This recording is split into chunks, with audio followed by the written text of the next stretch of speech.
Kaulalal Malak Yahweh, Wa Yahushai, Ba Hashem, Rachak, Wadash, and double honors to the elders of GMS Ruel. Blessings unto those men, and blessings and salutations to the Akim out there in truth, pushing his word in all sincerity and in honesty. With that being said, Shalom Israel Barakatah. Today's lesson, the many Native American tribes. Now, I went on to ask a question on Google on how many Native American Indian tribes are there? And the reply was, there are 574 federally recognized Native American tribes in the United States, according to the U.S. government and the Bureau of Indian Affairs. This number includes tribes located in Alaska, which is the 49th state, where 228 are recognized, and 346 in the contiguous United States. Contiguous United States is in reference to the 48 adjoining states and the District of Columbia, excluding Alaska and Hawaii, which are not physically connected to them. But this area is also known as the mainland or lower 48. Now, to know about these so-called Native American Indian tribes, let's begin in the scripture of Genesis 29 and 24. And here we have that scripture of Genesis 29 and 24. And Laban gave unto his daughter Leah Silpah, his maid, for an handmaid.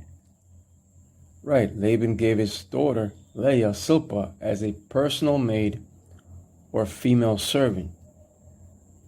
And this occurred after Laban tricked Jacob into marrying Leah, his first eldest daughter, by hiding her under a veil.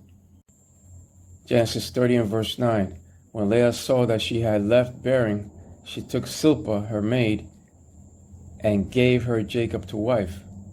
So when Leah could no longer bear any more children unto Jacob, Leah took her maid Silpah and gave her unto Jacob to wife. And here we have Genesis 30 and verse 10. And Silpah, Leah's maid, bare Jacob a son. Right, Silpah gave Jacob a son named Gad. Genesis 30 and verse 11. And Leah said, a troop cometh, and she called his name Gad.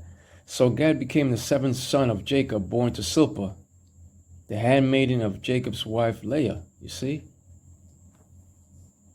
Let's go over to another corresponding puzzle piece in Genesis 35 and 26, which says the following.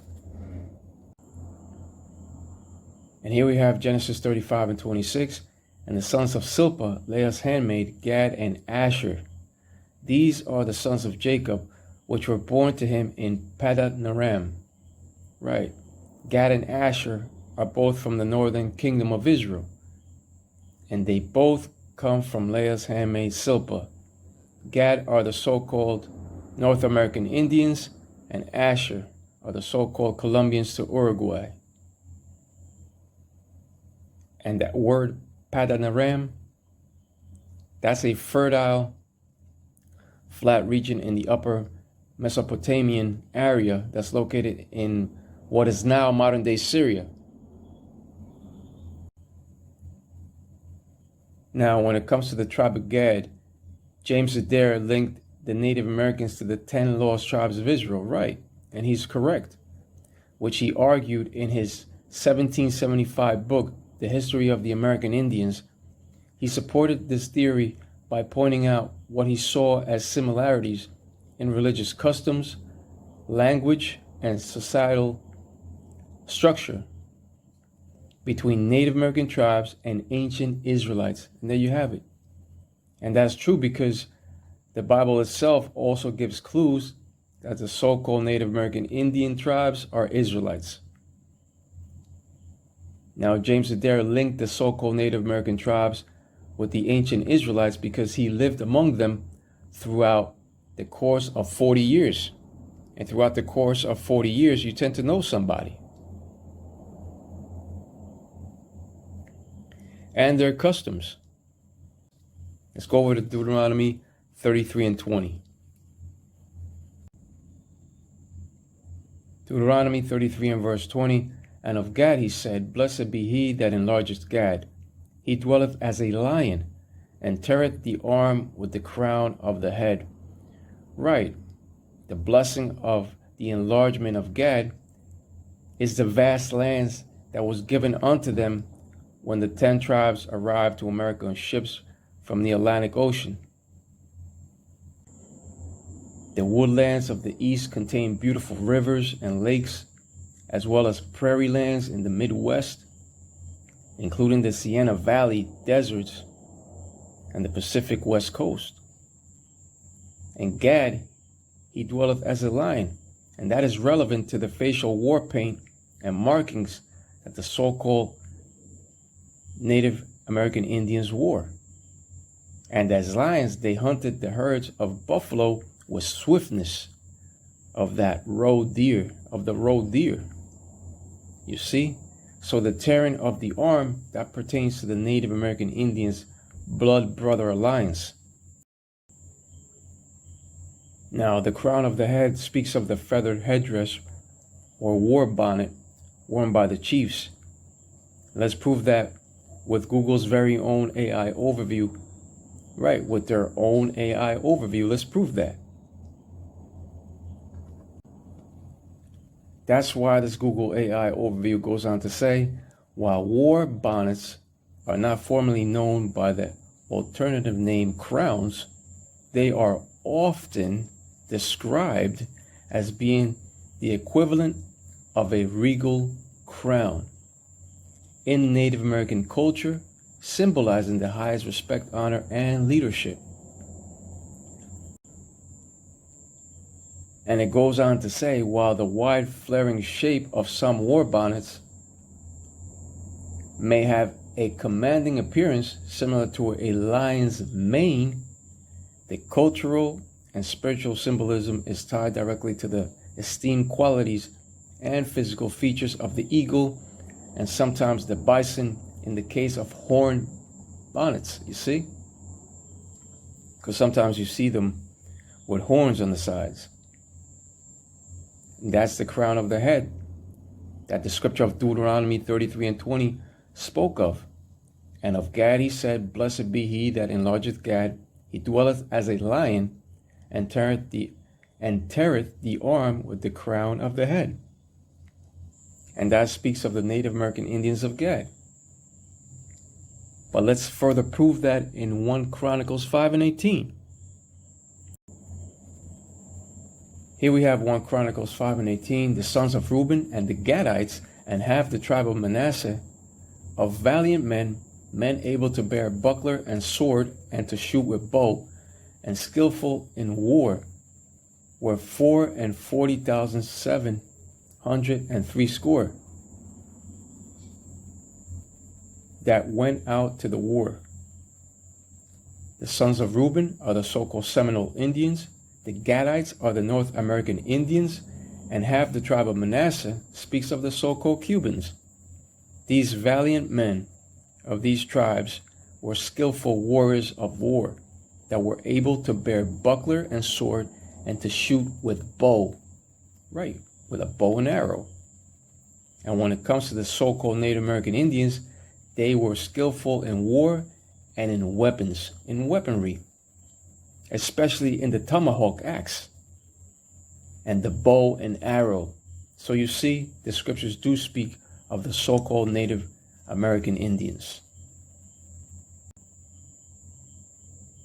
Here we have Deuteronomy 33 and verse 21. And he provided the first part for himself, because there in a portion of the lawgiver was he seated, and he came with the heads of the people. He executed the justice of the Lord, Yahweh, Bahashem, Yahushai, and his judgments with Israel. Right, he provided the first part of himself, meaning that he also took of the land that was given to him in America, because amongst Gad there were leaders that executed the law. Being scouts, they came with the heads of the people and with the rest of the 10 tribes in migrating to America. Gad executed the justice of the Most High, right, the laws and his judgments with Israel. And of all the tribes Out of all the tribes, Gad kept more of the laws, customs, and traditions of Israel. For instance, one of the traditions kept by Gad was the wearing of fringes pursuant to the scripture of Numbers 15 and 38. That's why a picture is worth 1,000 words.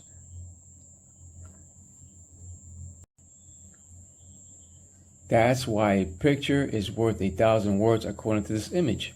Here we have a documented file doll image in the American Indian Museum that corresponds to the scripture of Numbers 15 and 38.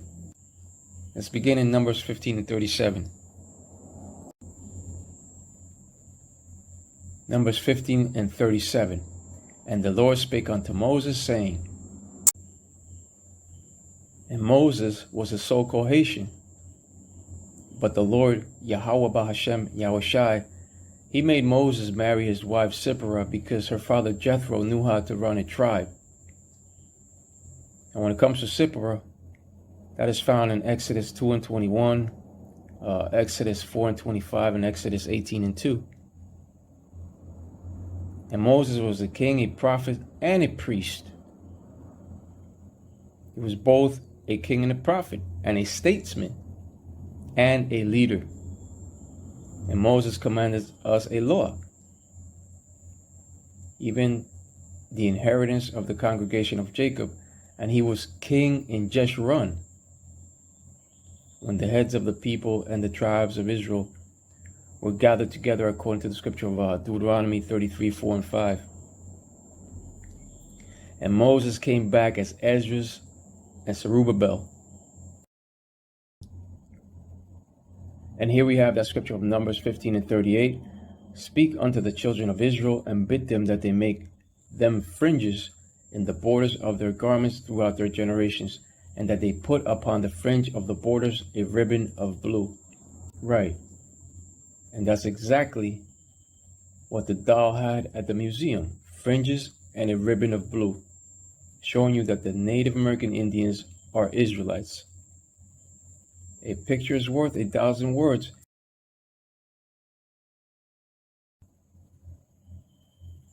Numbers 15 and 39.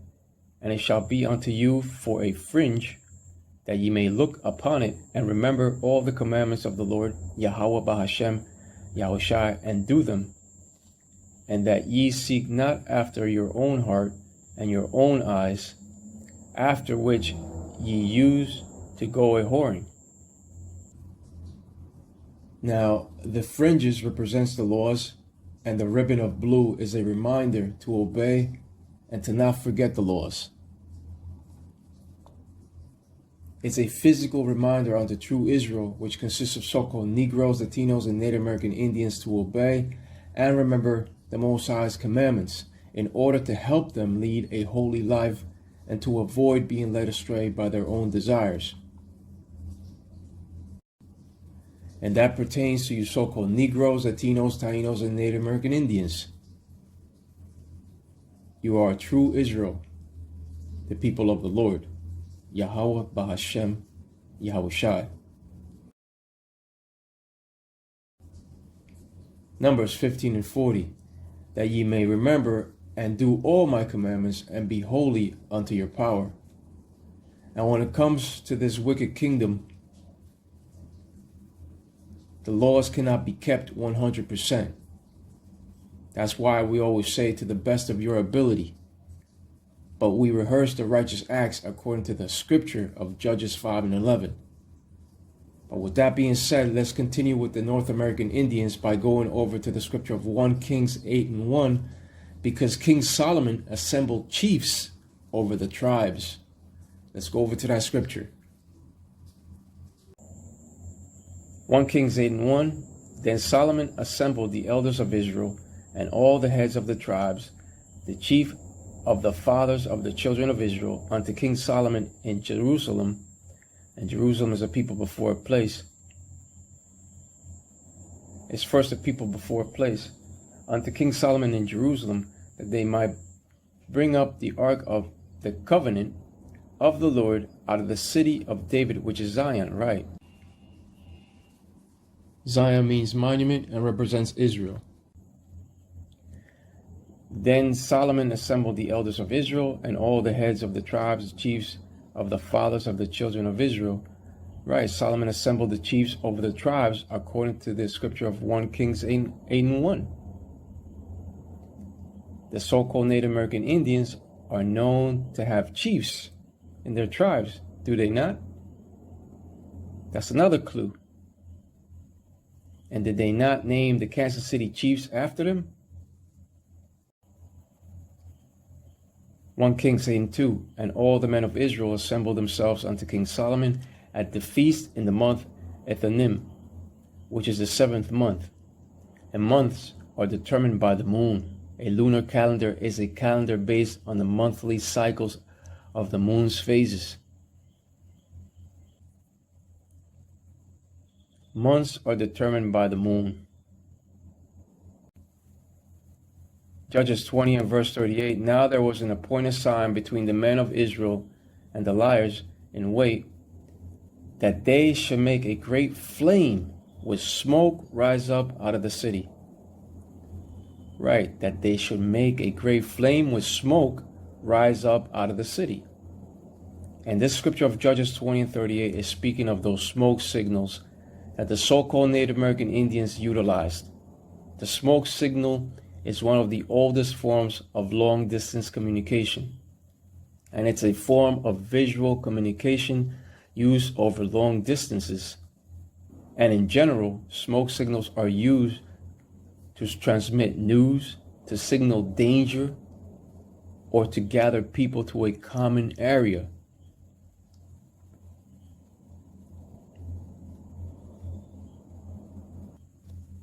But when it comes to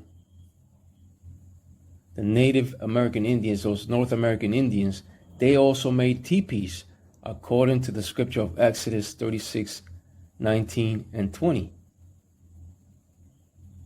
But those that do not want you to know this information, they hide it from you. But of all the tribes, Gad kept more of the laws, customs, and traditions of Israel. Here we have another clue, Exodus 36 and 19. And he made a covering for the tent of rams, skins dyed red, and a covering of badger skin above that. You see that? Above that. Right. And this is speaking about a teepee. The Native American Indians were known to make animal skin tents that were also known as teepees today. Exodus 36 and 20. And he made boards for the tabernacle of shittim wood standing up. And teepees are the tabernacles. Those are the tabernacles, the teepees. But when it comes to Exodus 35:25 through 27, they also produce curious woodworks, jewelry, stones, fabrics, and skins of animals. And they were experts at bead making. Here we have Genesis 49 and 19. Gad, a troop shall overcome him, but he shall overcome at the last. Right, the troop that shall overcome him is the U.S. cavalry during the Indian Wars.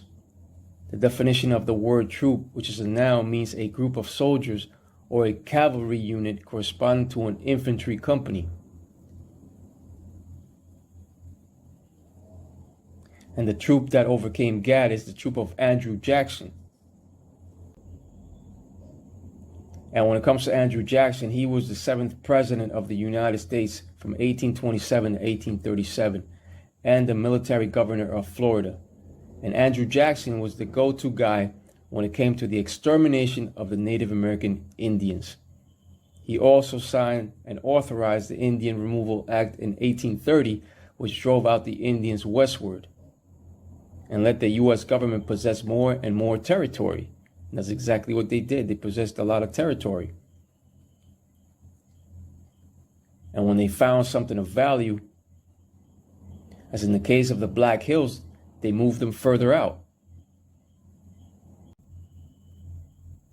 But when it comes to the hopeful elect children of Gad, they shall hearken and devote themselves to the commandments of the Lord Yahweh Ba'Shem Yahushai, to the best of their abilities in these last days. And they are. And the so-called Native American Indians were almost exterminated through warfare due to the Civil War troops of America and by their planned scheme of disease. Right, those blankets of disease. But the tribe of Gad shall overcome at the last, when the Most High raises up the North American Indians in the European American downfall. But they also furnish a table for that troop. That's found upon the scripture of Isaiah 65 and 11. Isaiah 65 and 11. But ye are they that forsake the Lord, Yahweh Bashem Yashai, that forget my holy mountain, that prepare a table for that troop, and that furnish the drink offering unto that number. Right, and this speaks of Thanksgiving Day. Prepare a table for that troop, meaning the Thanksgiving Day table. The turkey is a symbol which represents the death of our so-called Native American brothers and sisters. But when it comes to all these scriptures, they show you that they are speaking about the North American Indians. And when it comes to the North American Indians, they are of the 12 tribes of Israel. There are 574 federally recognized Native American tribes in the United States, according to the U.S. government and the Bureau of Indian Affairs. But with that being said, Kal Allah Malak Yahweh, Wa Yahushai, Bahashem, Rachak, Wadash, and double honors to the elders of GMS Ruel, blessings unto those men, and blessings and salutations to the Akim out there in truth, pushing his word in all sincerity and in honesty. With that being said, Shalom Israel, Barakatah. Shalom.